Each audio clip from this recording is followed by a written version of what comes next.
The Israelites stayed in their camp before Mount Sinai almost a year while they were building the tabernacle and learning God's laws given through Moses.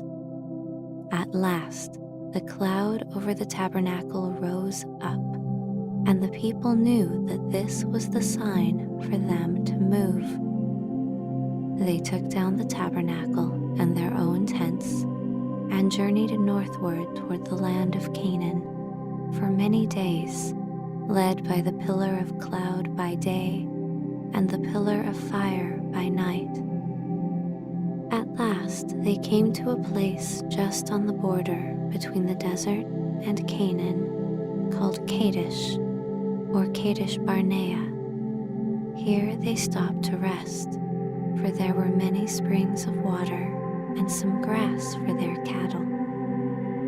While they were waiting at Kadesh Barnea and were expecting soon to march into the land which was to be their home, God told Moses to send onward some men who should walk through the land and look at it, and then come back and tell what they had found, what kind of a land it was, and what fruits and crops grew in it, and what people were living in it. The Israelites could more easily win the land if these men, after walking through it, could act as their guides and point out the best places in it and the best plans of making war upon it. There was need of wise and bold men for such a work as this, for it was full of danger. So Moses chose out some men of high rank among the people, one ruler from each tribe, 12 men in all. One of these was Joshua, who was the helper of Moses in caring for the people, and another was Caleb, who belonged to the tribe of Judah. These 12 men went out and walked over the mountains of Canaan and looked at the cities and saw the fields. In one place, just before they came back to the camp, they cut down a cluster of ripe grapes, which was so large that 2 men carried it between them, hanging from a staff. They named the place where they found this bunch of grapes Eshkol, a word which means a cluster. These 12 men were called spies because they went to spy out the land. After 40 days, they came back to the camp, and this was what they said. We walked all over the land and found it a rich land. There is grass for all our flocks, and fields where we can raise grain, and trees bearing fruits, and streams running down the sides of the hills. But we found that the people who live there are very strong and are men of war. They have cities with walls that reach almost up to the sky, and some of the men are giants, so tall that we felt that we were like grasshoppers beside them.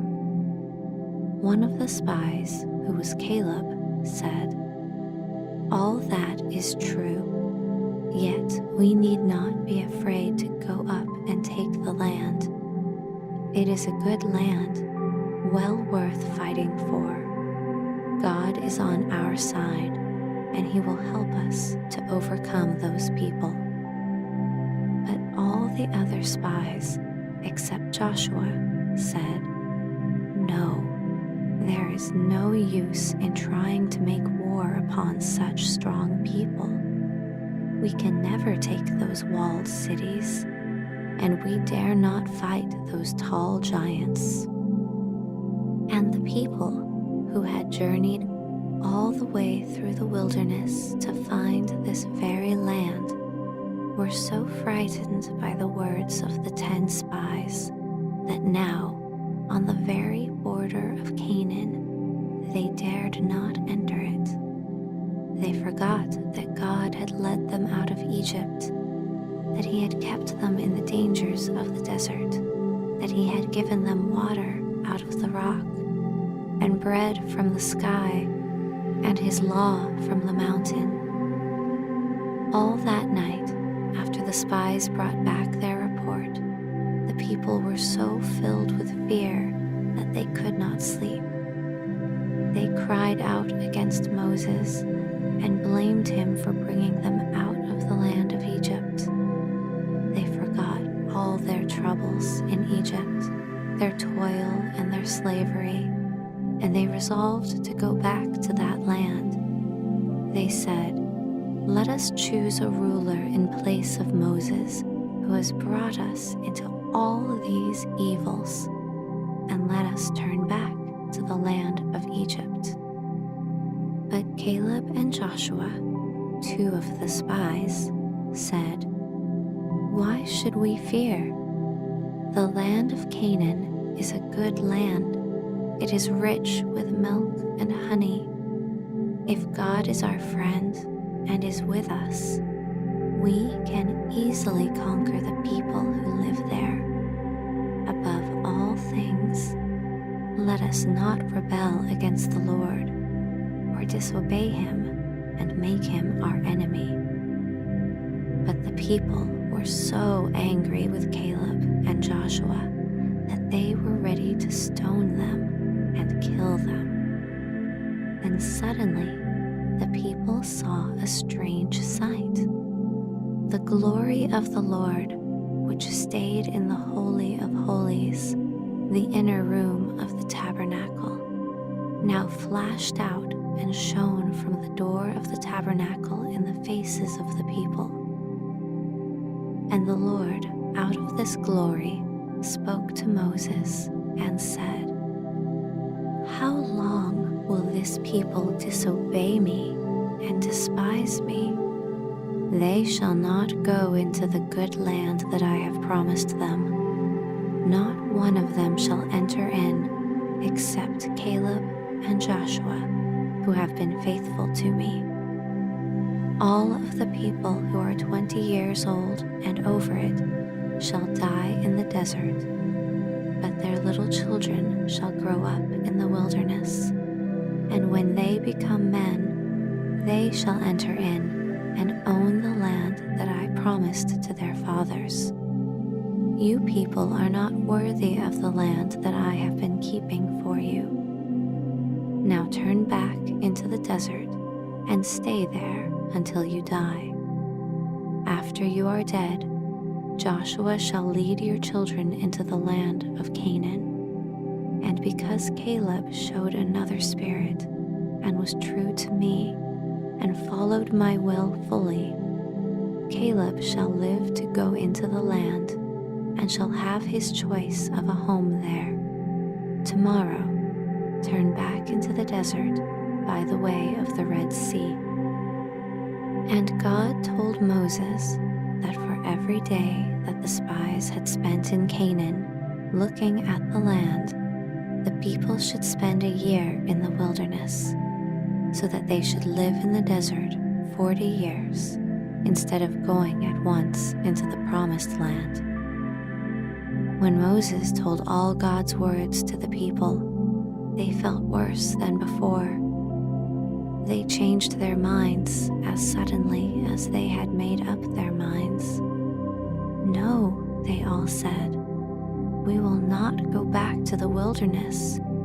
We will go straight into the land and see if we are able to take it, as Joshua and Caleb have said." "You must not go into the land," said Moses, "for you are not fit to go, and God will not go with you. You must turn back into the desert, as the Lord has commanded." But the people would not obey. They rushed up the mountain and tried to march at once into the land. But they were without leaders and without order, a mob of men untrained and in confusion. And the people in that part of the land, the Canaanites and Amorites, came down upon them and killed many of them and drove them away.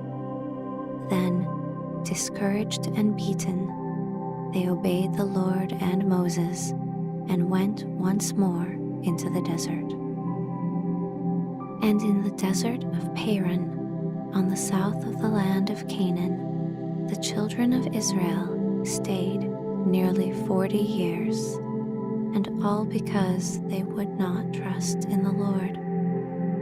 It was not strange that the Israelites should act like children, eager to go back one day and then eager to go forward the next day. Through 400 years, they had been weakened by living in the hot land of Egypt, and their hard lot as slaves had made them unfit to care for themselves. They were still in heart slavish and weak. Moses saw that they needed the free life of the wilderness, and that their children, growing up as free men and trained for war, would be better fitted to win the land of promise than they had shown themselves to be. So they went back into the wilderness to wait and to be trained for the work of winning their land in war.